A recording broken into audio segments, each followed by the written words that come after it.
Welcome to the Midlife Men podcast with me, Philip Briscoe. Today, I'm speaking with Paul Drugan, a Chicago-based memoirist and men's health advocate, whose work explores the long shadow of childhood trauma, emotional repression, and what it takes for a man to reclaim himself after years of silence. So, welcome to you, Paul. Thank you, Philip. It's great to be here. Thanks for having me on. So let's go back to the beginning then, Paul. What was childhood like growing up for you? So I grew up my dad was a dentist and my mom was a nurse. And we grew up I grew up pretty well. We lived in a kind of an upper class neighborhood and in north of Boston, about 25 miles north of Boston. And on the outside, it was very bucolic. It was, the homes were all really nice, and we belonged to a country club, and went to private schools, and we came from a kind of an Irish Catholic area. In around Boston, there were a lot of Irish Catholics, definitely Catholics, and most of them were, you didn't have to be Irish, but it was a very Catholic area, and one of the reasons why I call this Forgiving Dr. Jekyll is that very reason. Is on the outside it was, what everybody seemingly would want. It was, we had everything, really. We dressed well. I had two brothers and a sister, and we were a perfect family. My parents were good looking, and my dad was very, very involved in the community. So he did a lot of work with the Rotary Club, and he was in the town council. He did some stuff. But on the inside, it was, it didn't start out horrible. We were, very, very, everything was very quiet. Like I remember it being silent, and nobody really talked around the dinner table or had much to say about anything. And that was because of my father. He was, he was a stoic. He was very, a disciplinarian. He had, he was a perfectionist, and if anything was out of place, it would kind of make him very uncomfortable. So we were always tiptoeing around on eggshells, that made for and I thought it was normal. I thought everybody kind of lived like that. I had a lot of friends in the neighborhood and everything, but we really talked about our parents, other than, what kids normally do. But,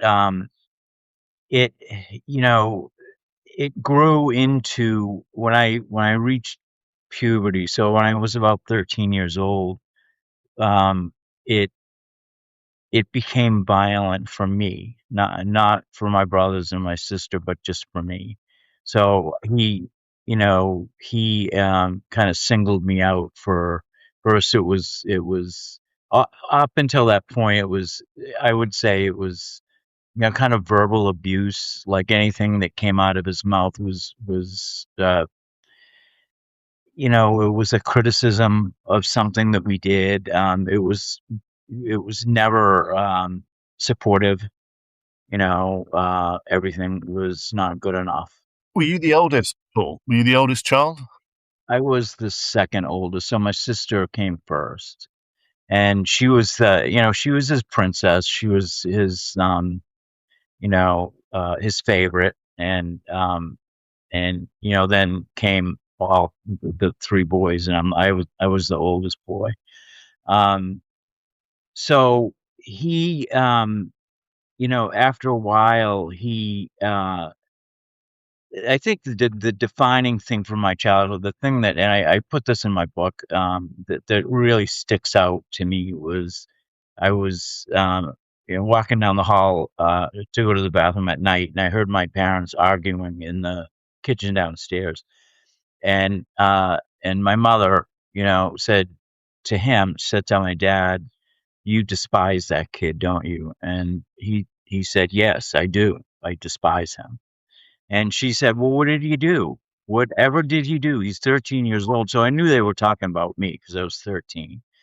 And then the conversation ended and she stormed off. And so that really sat in my, that really just kind of filtered down uh, into my psyche and remained there. It's so vivid to me that I can see what I was wearing. I can remember what I was wearing and how the carpet felt against my feet and, the shadows in the stairway. And that's how vivid it is. Did you have any idea why? Did you feel that you deserved this treatment? I always felt I deserved it, and that's the way that we were made to feel was that we were always doing something wrong. And if there was something uh, that he gave us when we were real little kids, he would give us the belt. So if we did something, if we acted up, or we never spoke back to my mother or him ever, you know. But if we did something that just pleased him, he would line us up and we'd drop our drawers and he'd belt us. And that ended after a while, after we got older, for everybody else except me. But yeah, I always thought that I deserved it, and I never questioned. I never questioned the what was to come as abuse. Did you tell anyone?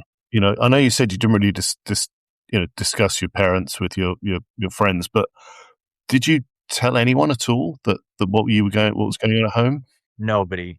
I didn't discuss it with anybody. And that's a poignant question. My mother passed back in 5 years ago, and when she was dying, I went to talk to her about some of these things, not all of them, because I didn't want to upset her, and she was there for all of it, of course. But I brought up a couple of these things, that conversation being one of them. And she denied it, and she told me that it was crazy, that he'd never say anything like that. And where did you get that idea? So even on her deathbed, he had been dead for a long time, but even on her deathbed, she was sticking up for him. And it was just you know it was just so it bred so many horrible things, like I never trusted anybody, because of that. But yeah, it's a long way around. The answer to your question is no. I never told anybody, uh, a priest or any school counselors, or I had, a pretty good friend who was a neighbor who I liked, who's older. He was my dad's age, that I felt pretty close to. But I was so embarrassed, you know. And like I said, I thought I deserved it. So why should I tell anybody about it? Because I was the one that was, doing the horrible things that I supposedly was doing. And how did it affect your behavior then? Outside of the home as well as inside. You said you didn't trust people. No, I was so distrustful for a very, very long time. And I was quiet. I was withdrawn. I didn't, I didn't, uh, I was surprisingly very social though, and I don't know, I haven't really thought too much about that, but I like parties and things like that. It was a face I put on that everything was okay, that I would mingle with people, and, people thought I was charming and funny and really sociable. Um, and that was a mask that came on during an event and then came right off when it was over. Um, but it was just really something that I never thought deeply about. I knew that it hurt, when he started.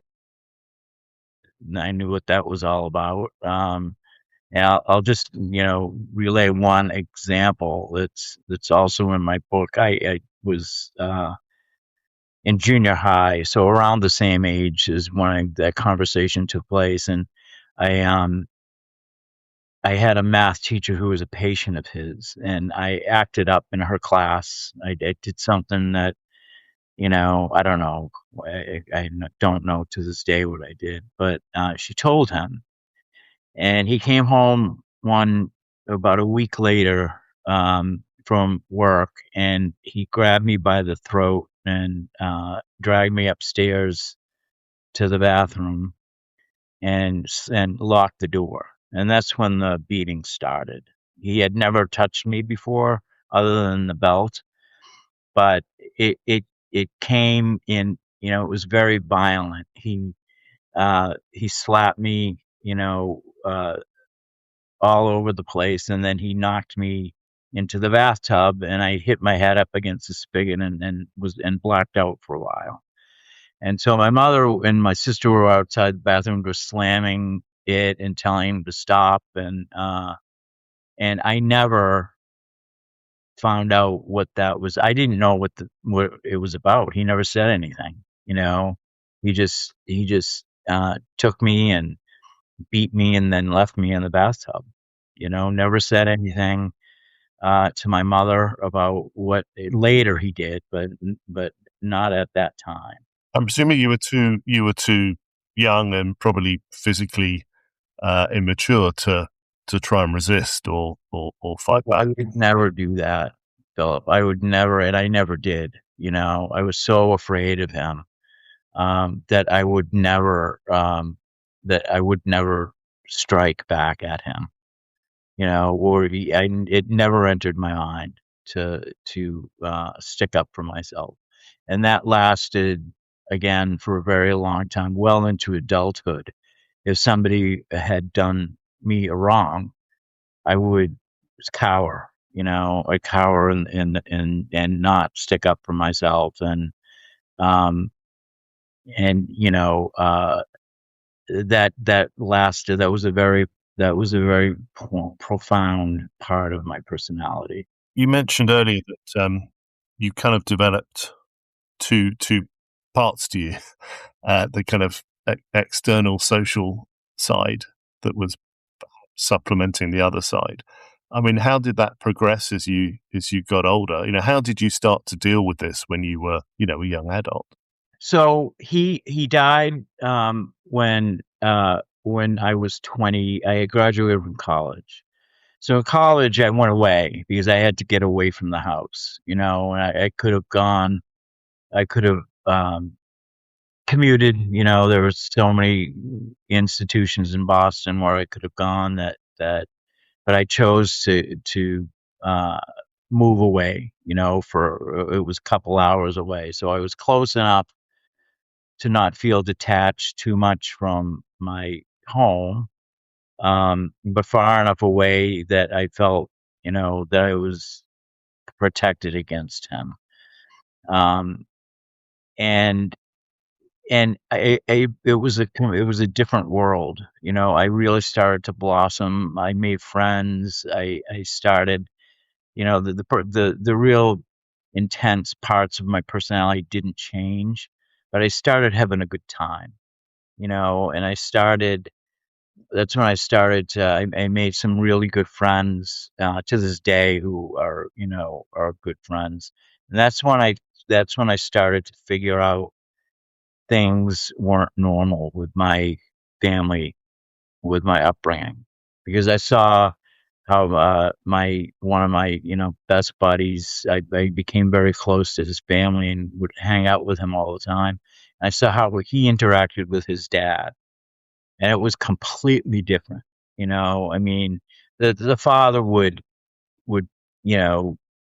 be exasperated with his with his boys or whatever, but he never ever hit them. And they would joke around. They communicated at dinner. It was a different world to me, but I didn't know that that was the norm, or that that's what, kind of it should be. And they had problems. I'm sure they did, um, but that really brought my upbringing into the light, you know. Did you struggle to kind of interact with adults, especially adult men? Did you find it difficult? I didn't. I always had and this lasted throughout my working life. I always had a real disdain for authority. So anybody I worked in politics in Chicago, and so I met, a lot of people who were very powerful people, and I just had to stand. And I didn't hate them or anything, but I just didn't afford them you know, um, the accolades, or the behavior that other people did. I just never.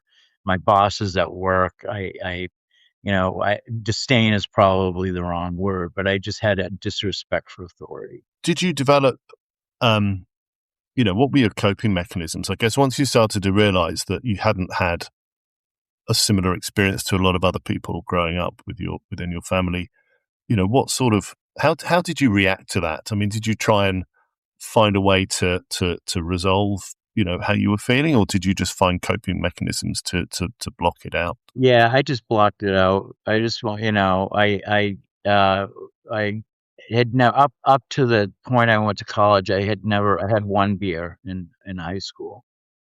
And that's how I started. Is I started drinking a lot. I joined a fraternity in college, and I mean, it was college. Not everybody, but a lot of people do the same thing. Um, and I just took it way further than other people did. And then drinking was a big thing. It wasn't the problem though. Later on, after I graduated and I got into my working life, it was drugs. It was cocaine first in the 80s. It was very prevalent.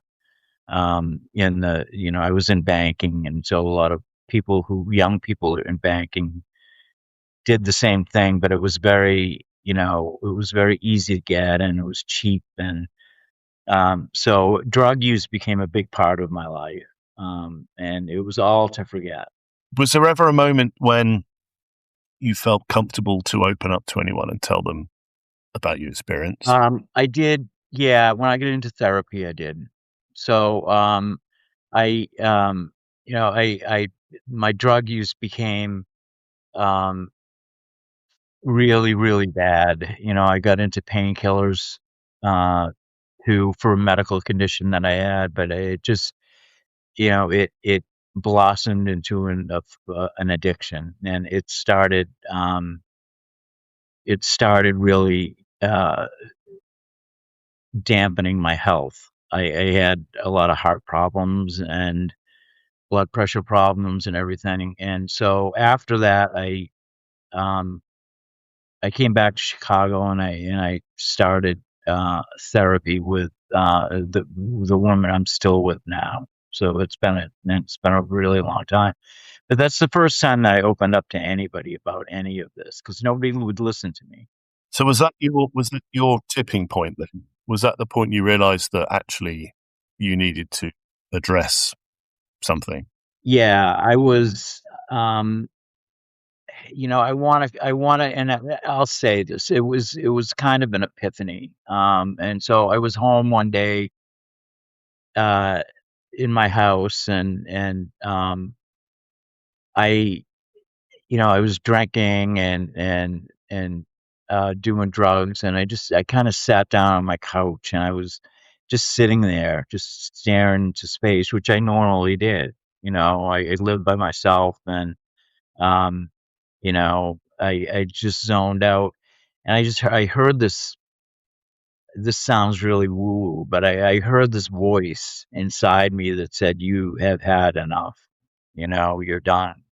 And if you don't do something about this, then this is going to be your life, and it won't last too long. So, you know, basically get off your butt and do something about it." And so I got into AA for a little while. Although my problem at that time wasn't alcohol, it was drugs. But I didn't like NA, so Narcotics Anonymous. I didn't really click with that crowd. So I got into AA and I stayed there, and I did therapy both at the same time. And I started really exploring spirituality. Um, I was, raised Catholic and had left the Catholic Church a long time ago. Um, and I just started reading a lot of spiritual books. So I think those three things really helped me, control what was just my life at the time, which was a mess. And did you make the association with your, your addiction, your, reliance on alcohol and drugs? Did you consciously make the connection between your childhood and your relationship with your father and your behaviors? Yeah, not for a while. When I started, um, it started kind of falling into place because I saw patterns of behavior. Right, the same. I treated, I just looked for similar things that I did. Like one of the things was that I always had a good job. I always had a well-paying job. Um, and but I got to a certain point where the next step was would benefit me a great deal, but I always sabotaged it. So that was the first thing. Relationships that I had been in, I sabotaged them. Like people got too close to me, and I did something to mess it up. You know, um, and so that was probably the biggest thing. The first thing that I noticed was that you have been given so many chances in life. Like I was well educated. I got my master's degree. I was in a PhD program. Um, and I was in a great relationship, and I took all of those things and just threw them in the gutter because I didn't think I was worth it. And that's what it comes down to then, this your lack of self-belief, um, as a result of the way you were treated as a child. And you mentioned your father passed away. Did you say you were 20 at the time? I was 23. Yeah. 23. So how did you ever confront him while he was alive, and say, try and hold it to account at all? I did not, and that was a major sticking point in therapy for me. Was that we got into discussions of forgiveness, which I don't know if we'll have enough time to talk about the whole forgiveness thing for me, which is it's a huge thing. But my question was, how can I forgive him? He's not here anymore. So what's my role here? And I still had so many issues with him. But the thing that he left me with, he was dying of hepatitis, and he was in Mass General in Boston, and we were all there. We knew he was dying, and he called me into the room, and said, "I need you to tell me that you love me, and that I need you to give me a kiss and tell me that you love me." And I was shocked. I didn't know, so I did it because I always did what he told me to do, you know. But I was so baffled by that, and then I left the room, and then he died. So that's what I had to kind of, deal with for a good part of the rest of my life was that what did this mean? Like, was it his foxhole confession? Was this him trying to get into heaven or make him feel better about what happened? Was that his admission that he treated me poorly? I had no idea. But I'd be interested to. I think people will be interested to hear about your thoughts about forgiveness then, because listening to your story, you can't help but think that you'd be angry, and especially if he's gone and died, you can't get there's no retribution. How do you go from that, and obviously all the behaviour you had in life as a direct result? How do you go from that to finding forgiveness? So that's a very, very good question, and it's really defined my work in terms of writing and what I plan to continue doing, and why this is so important for boys and men to why I think this is so important is because everybody has this misguided definition of forgiveness, which is what to everybody it's absolution, it's forgiveness, um it's saying to the person who did you a wrong, that's okay, I everything's fine, I absolve you of your crime or your sin or whatever you want to call it. And that's not what it is. To me, it's not what it is. Me, in my experience, it was, more of that person who did or who does you a wrong puts a hook in you, right? So, um, and that hook doesn't go away after the person dies or moves away or whatever. It stays with you, and it manifests itself in many different ways, and one of them is anger that you see a lot in uh young adult men. It's rage, it's addiction, it's failed relationships, it's all these things. And there are a lot of things that go into facilitating that kind of behavior, but one of them is the notion that uh that's passed to other people, especially men, is that forgiveness is a weakness, right? So you shouldn't forgive. It's a bad thing.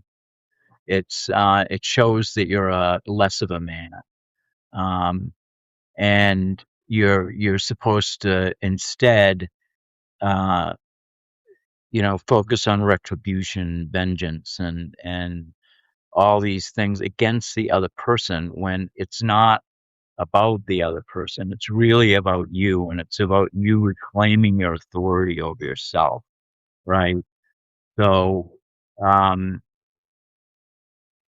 for me, for instance, all these things that happened to me formed my life, because of the way I reacted to what it was. Um, and it wasn't until I told myself, and I consciously did this, is that he's still controlling my life. He's dead, you know, he had been long dead, and he's still influencing my choices and my, my growth and my progression. Um, and so I really don't think that, I think a lot of I just think the emphasis is put on the wrong person when you talk about forgiveness. I think it should be yourself, and letting go. And there's this very famous story that I focused on a lot. And so Nelson Mandela he had gotten out of prison and he was president of the country, and he ran into one of his cellmates years later, at a rally or something. And so he walked up to the guy and he said, "Have you forgiven our jailers yet?" And the guy said, I will never forgive them for what they did to me, ever." And so Nelson Mandela said, "So you're still in prison, aren't you?" And that's kind of the essence of how I feel about forgiveness. And it's um you don't have to give in and um say that it's okay. You don't have to let go. You don't all the things that people tell you, about people tell you what forgiveness is supposed to be about. You don't have to do all those things. You have to concentrate on yourself, and you really have to get to the point where you take that hook out of yourself, which means that you live your own authentic life, right? You start living your life, and you begin to, uh, the things that influence you, this person, and in my case, my father, didn't influence me anymore. And that really came to be the case.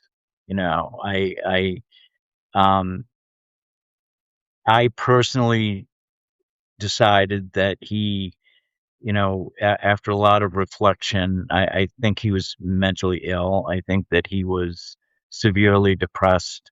I think that he needed, and this is another really important point, is, he grew up he was a boomer, I guess. He was born in 1930. I don't know what that would make him. But anyway, depression ran very strongly in my family. My grandfather had it, my aunt had it, and he did. And he never got help. My mother implored him to go get therapy, and he wouldn't do it. And why? Because real men didn't do that stuff back then, right? And look at the damage that does to everybody around him, or everybody around these people who really, really could have benefited from at least talking to somebody. I'm not saying that therapy is the be all end all for everything, but it helps. Um, and especially for people, I think he was really deep in the weeds of depression, and how do you deal with that? You know, I mean, do you power through it like men are supposed to do?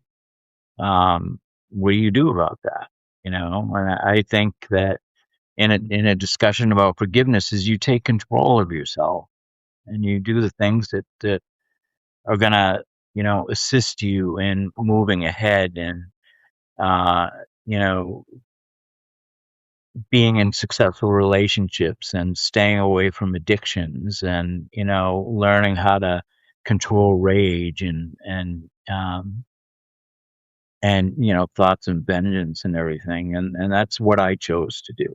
So you can look back now, and do you view it differently, your experience? I mean, the same things happened, but you view them through a different lens. I look at them through. I acknowledge that they happen, right, and so I was very aware of them. But to me, the big thing is the shame has been taken away, because I was always so shamed about everything. And the biggest thing for me in practicing this is that the shame is gone. Because I have come to the conclusion, that I I did nothing wrong. I mean, and any normal, rational person could have said this a long time ago, but I was so deep in things that I couldn't, you know, my brain was wired to just think that I was just such a bad person. And you had you had an open wound, I guess, really. And I think it's been referred to that before. It hadn't been treated, and guess what? When you push something down like that or ignore it, it doesn't heal itself, right? That's a great way to put it. So people listening to this, I had to say my story is very similar to yours. People listening to this, and maybe they can't move forward. They're stuck in those destructive cycles, feeling guilty. They can't forgive. It's destroying their lives, really. What would you say to them? I mean, what's one small thing you could do just to kind of start to move forward a bit? And it may not be go and find a therapist. It may be something else, but just something small people can take away. I would say become aware. So, sit down and educate yourself about what really happened, right? So some people, um, I watched I think her name was Dr. Ford, and it was a big deal in the media when Kavanaugh was he was being confirmed for the Supreme Court, right? And so she brought charges up against him that he had sexually abused her, and she was a psychologist, and so she pushed it so far down that she had forgotten that it happened, which happens to a lot of people, is they just really spend their lives rewiring their brains to forget about what happened because it's too painful to remember. But I would say to people to just start by being aware and by being honest with yourself and saying that bad things happened and they weren't your fault. You didn't put that hook in you. Somebody else did. And if you want to be self-liberated, if you want to liberate yourself from the past, which, is kind of the goal here, the first step in doing that is to acknowledge it, acknowledge the hurt. And the other thing I would say is, what we were talking about earlier was that you're not alone. There's so many people out there that are perpetrators and that are victims of many kinds of abuse. And so I guess the main thing is to say it's not your fault. You didn't do it. You didn't do anything to deserve it. That was someone else's choice to do that to you. It wasn't your choice. And so why should you be paying the consequences of somebody else's choice for the rest of your life? Great. Thank you. That's really good advice. I think a lot of people will relate to that. So you wrote a book called Forgiving Dr. Jekyll. How did that help you in your recovery? It put everything in perspective. So in order, I worked on it for a long time. I worked on it for about 5 years, and it made me confront my family, because they had never acknowledged anything, and that was hard, but it ordered everything for me, and it really put, when you see the words on paper, it all starts to really make sense. And it was very hard to do because it was very emotional. But it taught me discipline. It was something that I went to Harvard and I wrote a master's thesis, and that was my big accomplishment in my life. I did it. I wrote it when I was 20. He was dead. So 24, 25, I think I went back to school. But everything else after that, I didn't really, have any serious accomplishment. I always gave up on everything, but I didn't with this. I kept going and I edited it and I got a publisher and I did all the things that you're supposed to do, when you write a book. And it was a serious sense of accomplishment that at the very least I didn't give up on it. And then when I got the whole thing back, it really inspired me to do what you're doing, is get out there. And the reason why I concentrate on men is because I'm a man. I don't know. It's my lived experience. It's not, I don't know what women go through, and I'm not discounting them at all because they have their own sets of problems, but I can't speak for them. I can speak for me. and what happened to me. And I recognize that there are people, you know, boys and men that are out there that are going through the same thing. And I want to be able to relate to them. And I think the first step is to hopefully people will pick up my book and read it and you know, get something out of it. We'll put the links in the show notes. Yeah. So you know, I mean, it was a very important part of my life. And I didn't want to continue. You know, I'm retired now. So I have a lot of time on my hands and, yeah, I want to spend it doing what you're doing, you know, basically helping, being of service to people who really, you know, need it in some small way. And hoping that your message gets out to people, because if you help one person, you know, I mean, it sounds so cliche, but it's so true. If you help one person, you know, kind of overcome. The first book I sold was to this guy in Scotland, and he, you know, he called me, and it was about another topic. I forgot what it had to do with, but we started talking like you and I are doing. And he said, you know, that same thing happened to me, and can I get your book and read it? And it sounds like exactly what happened to me. And I have these serious problems because of it. And so, you know, I mean, those situations, I didn't hear from him again. But, you know, you would hope that something got through. That's good. Let me ask you one more question, Paul. So if you could speak to your 13-year-old self now, what would you say to him? I would say you're a good person, and you're kind, and you're smart, and you know, you have a lot going for you. You know, you've been given a chance, and use it. Take this and talk to somebody about it. If you know somebody that will listen.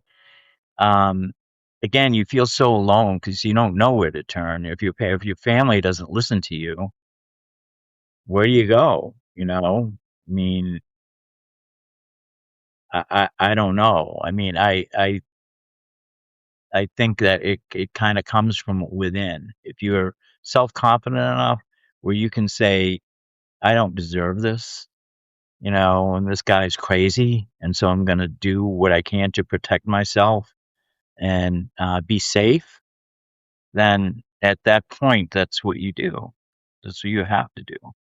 But there's nothing shameful in you know, it's funny how people can be abused and adopt this notion of shame that's so powerful, and you know, it's so strong and lasts such a long time. It's so curious to me why that comes up, you know, why that notion comes up when somebody's beating you or yelling at you or, you know, doing whatever. I don't know the answer to that question, but it's something that happens a lot. Great. Well, look, Paul, thank you so much for joining us and being open and talking to us about your experiences. Thanks for joining us. Thanks for having me. I really enjoyed speaking to you. Thank you for listening to the Midlife Men podcast with me, Philip Briscoe. If you want to find out more about Paul, visit his website, pauldrugan, DRUGAN.com, where you can find his book, Forgiving Mr. Jekyll. And you can also find it online at Amazon or Barnes & Noble. To help raise the profile of the podcast, it really helps if you can review it and follow the show on your podcast platform. And please do share it with your own networks and people you think might benefit from listening. If you have a story to share, then do please contact me through the website mid-lifemen.com.